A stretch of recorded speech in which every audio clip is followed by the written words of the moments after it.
காண பறவை பாட நினைத்தார் கையில் விழுந்த பருவ பாடல். மஞ்சள் மணக்கும் நெற்றி வைத்த பொட்டுக்கு ஒரு அர்த்தம் இருக்கும். உன்னாலே மெல்ல சிரிக்கும் உன் முத்து நகை ரத்தினத்தை அல்ல துடிக்கும். உன்னாலே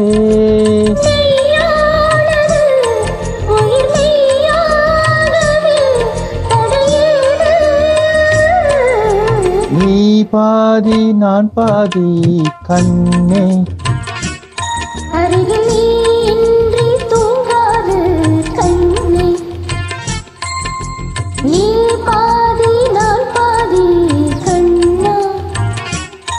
அருகில் நீ இன்றி தூங்காது கண்ணே.